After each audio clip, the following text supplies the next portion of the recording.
Hello po mga kapatid, isang pinagpalang umaga na naman po sa ating lahat. Makakapakinig na naman po tayo ng salita ng Diyos. Pero kailangan po muna nating manalangin para gabayan tayo ng ating Diyos, para turuan niya tayo, para samahan niya tayo. Magsiyo po tayo. Aming Diyos na makapangyarihan sa lahat, aming Diyos na banal, muli ka namin pinupuri, pinasasalamatan, aming Diyos sa langit. Ama, salamat dahil pinagkaloob mo na naman ng isang napakagandang pagkakataon sa aming mga buhay para makapakinig na naman ng iyong sasabihin ngayong umagang ito. Ama, muli mo po kami samahan, turuan at gabayan, Lord, sa aming pag-aaral at buksan yung aming puso at isipan para lubusan naming maintindihan ang pag-aaral na to, O Diyos. Samahan mo rin po ako, turuan at gabayan para, Lord, lahat ng aking sasabihin ay galing lamang po sa iyong salita, O Diyos. Maraming salamat at kiniklaim namin, Lord, na narito ka sa aming kalagitnaan dahil salita mo po ang aming pag-aaralan. Maraming salamat po. Lord, muli ka namin pinupuri, pinasasalamatan at sa iyo lang po ang pinakamataas na papuri at pagsamba sa tanging pangalan ng aming Panginoong Hesus na aming tagapagligtas. Lahat tayo ay magsabi ng Amen and Amen. At ito po ang aking channel.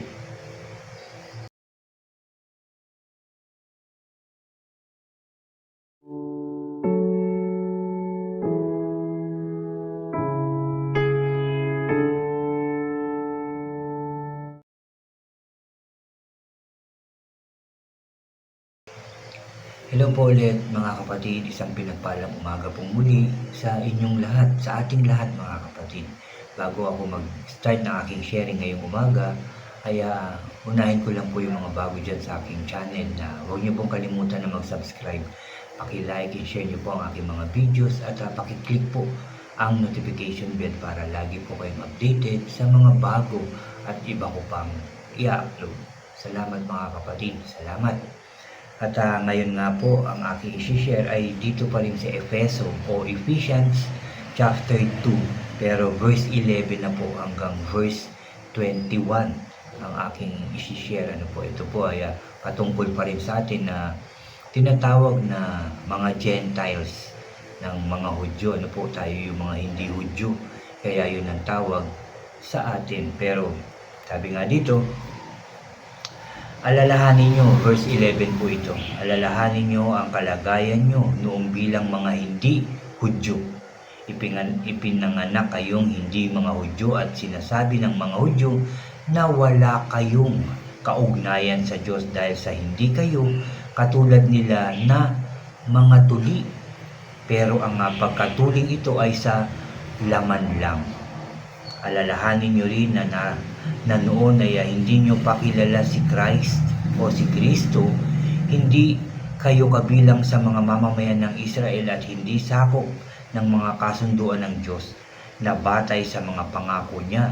Namumuhay kayo sa mundong ito na walang pag-asa at walang Diyos. Yan ang sinasabi dati ng mga Hudyo sa ating mga Gentiles. Unang-una, hindi nga tayo mamamayan ng Israel. Hindi tayo sakop, sabi nga nila, ng kautusan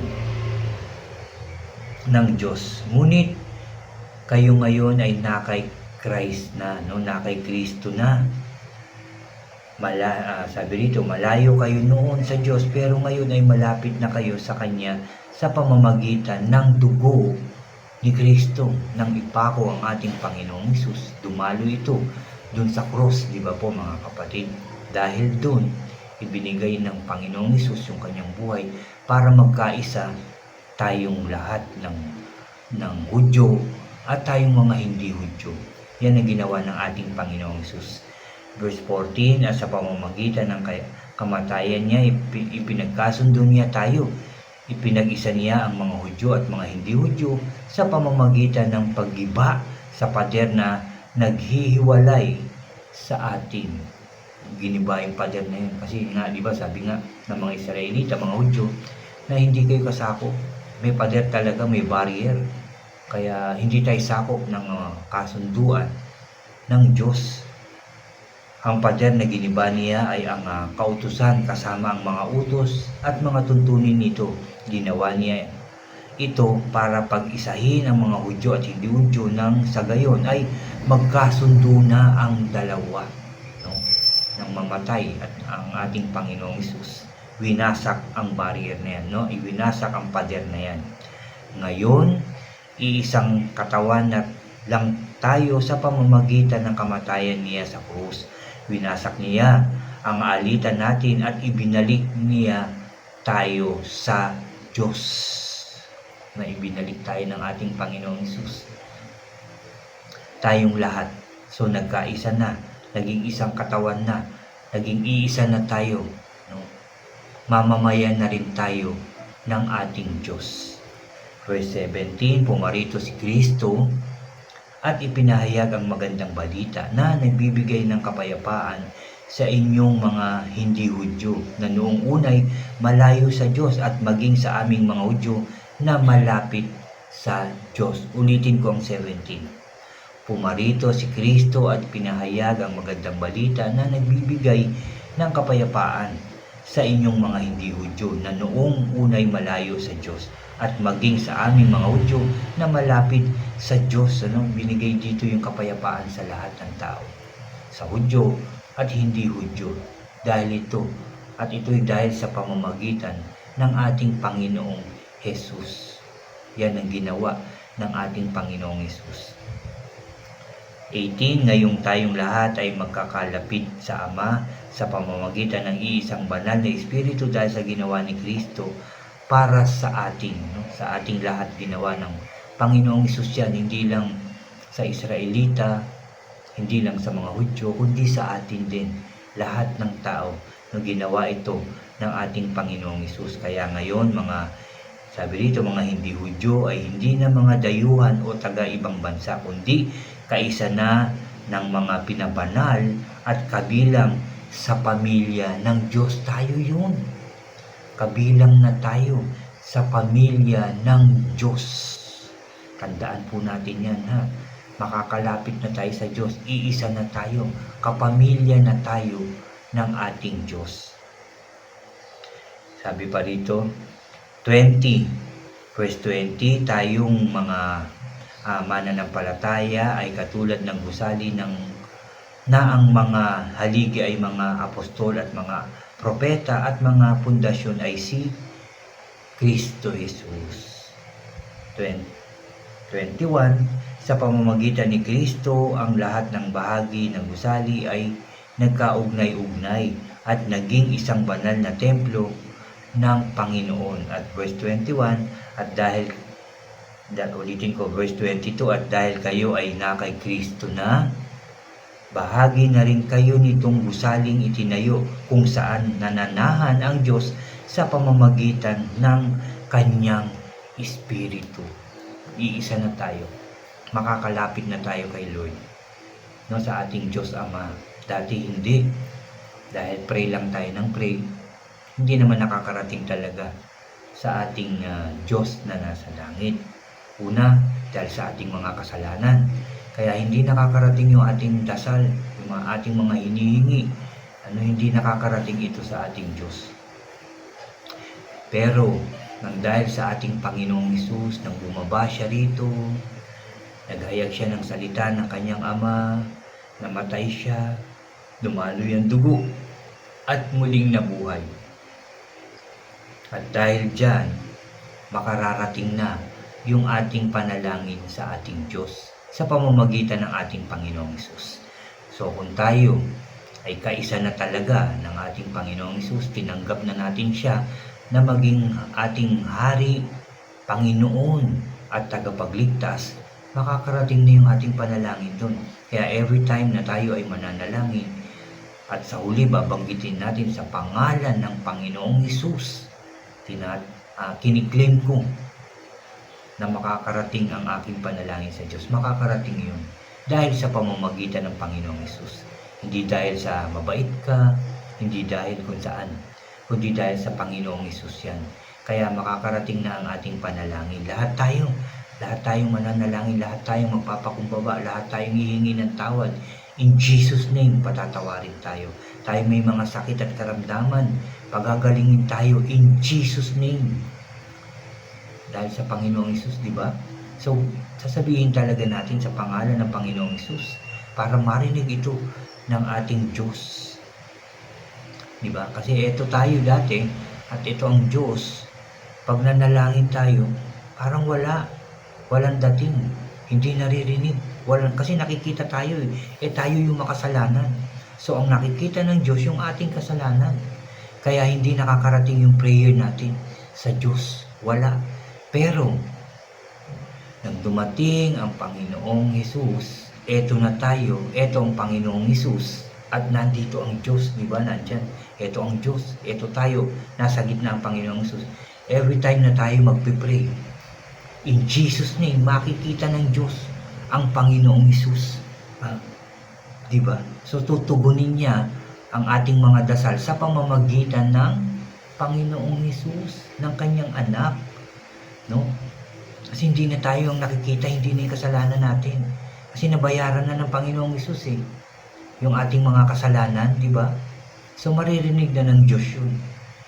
Pero, meron pa rin pero, kung tinanggap natin ang Panginoong Hesus. Kasi kung di mo siya tinatanggap na maging Panginoon, maging Hari, maging tagapagligtas, wala pa rin dating yung panalangin natin sa Kanya. Pero kung tumanggap ka na, tinanggap mo na ng buong puso at kaluluwa ang Panginoong Hesus, siya nang nakikita sa iyo maririnig na ng Diyos yung ating panalangin. Hindi na baliwala, hindi na tatalbog yung ating dasal. Maririnig na ng Diyos at ito'y tutugunin na siyempre sa pamamagitan ng ating Panginoong Hesus. Wala tayong ibang dapat gawin kundi tanggapin ang ating Panginoong Hesus, maging Hari, maging Panginoon at ating maging tagapagligtas. Ulitin ko to, at kung ginawa natin yan, tinanggap natin ng buong puso, ang panalangin mo, panalangin ko, ng tayong mga tumanggap sa ating Panginoong Hesus, ang panalangin natin ay makakarating na sa ating Diyos. Di ba napakaganda? Napakaganda ng ginawa ng Panginoong Hesus para sa ating lahat.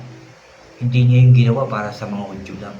Ginawa niya para sa ating lahat. Di ba sabi nga sa ating narinig, pinagkaisa na tayo, inalis na yung pader para tayo ay makalapit na sa Diyos, para maging kapamilya na rin tayo ng ating Diyos. Di ba? Yung ating puso yung dapat nating gamitin, hindi yung isipan lang, hindi yung kung ano-anong bagay lang, kundi yung puso na pagtanggap natin sa ating Panginoong Hesus. Yan ang makakapagligtas sa atin. Yung Panginoong Hesus natin, siyempre, siya yung nagbigay buhay para sa ating lahat, para maligtas tayo, para mapatawad tayo, para makalapit tayo sa ating Ama na nasa langit. Siya ang daan. Di ba sinabi yan ng ating Panginoong Hesus? I am the way, the truth, and the life. Di ba? So yun. Yun ang gagawin natin, walang iba. So kung meron tayong mga kapamilya dyan, o kaibigan, katrabaho na hindi pa tumatanggap sa ating Panginoong Hesus, patanggapin niyo po. Patanggapin natin. Para sila din ay mapakinggan ng Diyos sa kanilang mga pinapanalangin. Kasi maaaring ang panalangin ng iba, ay hindi talaga nakakarating kay Lord. Minsan tinatanong nila, bakit kaya? Bakit kaya hindi nakakarating sa Diyos yung aking panalangin? Ba't hanggang ngayon wala pa? Kaya yung iba bumibitaw. Yung iba nag-iisip ng hindi maganda. Yung iba naman, ako nang bahala, ako nang gagawa ng paraan. Diba? Hindi nakakarating sa ating Diyos. Pero kung sila ay tatanggap, hihingi ng tawad sa lahat ng kasalanang nagawa. Hindi na babalikan to. Magbabalik loob sa Diyos, tatanggapin ng Panginoong Hesus. Ang lahat ng kanilang panalangin ay makakarating sa Diyos. At sigurado, sasagutin ang kanilang panalangin. Kaya ipaalam natin ang pag-aaral na to, mga kapatid. Hindi lang yung sosolohin natin, hindi lang yung tayo yung basta makakapakinig, kundi lahat ng tao. Lalong-lalo na yung ating mga mahal sa buhay. Sabihin nila ito. Ikwento nila, i-share nila itong salita ng Diyos, itong ating pinag-aralan ngayong umaga para sila rin ay pagpalain ng siksik, liglig at umaapaw ng ating Diyos. Pag ganun ang ating puso, pag ganun ang ating ginawa, sumunod tayo sa Diyos, nakinig tayo sa Diyos, bubuksan ng Diyos ang langit para ibuhos ang kanyang pagpapala sa ating lahat. Basta tatandaan natin, lagi nating uunahin ng Diyos, pasalamatan, purihin, no? Sambahin natin, maniwala tayo, magtiwala tayo sa Diyos, hindi niya tayo pababayaan at hindi niya tayo iiwanan. Amen and amen. At yan po yung aking sharing ngayong umagang ito, na yung kasunod nga po ito nung ibig sabihin ito yung karugtong ng aking shinare dun sa chapter 2 ng Ephesians. At yun nga yung patungkol sa ating mga hindi Hudyo, pero ngayon nga na dahil sa ating Panginoong Hesus, tayo ngayon ay pinag-isa na. Sabi nga dito sa binasa natin, tayo ngayon ay kapamilya na ng ating Diyos. Panghawakan natin yan, mga kapatid. Panghawakan natin. Tayo ay kapamilya na ng ating Diyos. Tayong mga tumanggap sa ating Panginoong Hesus. Tayong mga nagsisi sa ating mga kasalanan. Tayong mga nagmahal na. Kahit doon sa mga taong hindi karapat-dapat mahalin, nagpatawad na tayo, nagpakumbaba na tayo, sumunod na tayo sa Diyos, lagi tayo nananalangin, nagbabasa tayo ng Bible, sinasabuhay, nanonood tayo, nakikinig ng sharing, ng Word of God. Yan na yung ating ginagawa araw-araw. Sigurado ko na tayo ay napatawad na at tayo ay mamamayan na ng ating Diyos. Ulitin ko lang, salamat sa salita ng ating Diyos na ating napag-aralan ngayong umagang ito. Napakabuti ng Diyos sa ating lahat. Napakabuti at mahal na mahal tayo ng ating Diyos. Sabihin nyo rin ito sa inyong mga mahal sa buhay at sa ibang tao na mahal sila ng Diyos. Mahal sila. Kaya magbabalik loob na tayong lahat sa ating Diyos. Mga kapatid, muli tayong mananalangin. Ipagpapasalamat na naman natin ang pag-aaral na ito. Dahil muli tayong kinausap ng Diyos. Kaya tayo ay magpapasalamat sa Kanya. Magsiyuko tayo. Yes, Lord, Father God in heaven, aming Diyos na makapangyarihan sa lahat, aming Diyos na banal, aming Diyos na mapagpala. Maraming salamat na naman ngayong umagang ito sa iyong salita na aming napag-aralan, nabasa at napakinggan po, Diyos. Salamat at muli mo po kaming kinausap. Thank you, Father God. Thank you, Jesus. Thank you, Holy Spirit. Dito, Lord, sinasabi mo sa amin, pinapaalala na kami ay mamamayan na ng Diyos. Kami po ay iyong mamamayan na. Wala na pong pader na nakakahadlang para kami makalapit sa Diyos. Ito ay dahil sa aming Panginoong Hesus. Salamat po. Ama, turuan mo po kami. Samahan at gabayan para ma-share namin ito ng maayos at tama sa aming mga mahal sa buhay at sa ibang tao upang sila din ay iyong marinig sa kanilang mga panalangin. Salamat po sa pagkakataong ito. Salamat po ngayong umagang ito, Lord. Marami kaming natutunan. Salamat po. Totoo po na mahal mo ang bawat isa. I pray malaman yan ng lahat ng tao. Salamat po.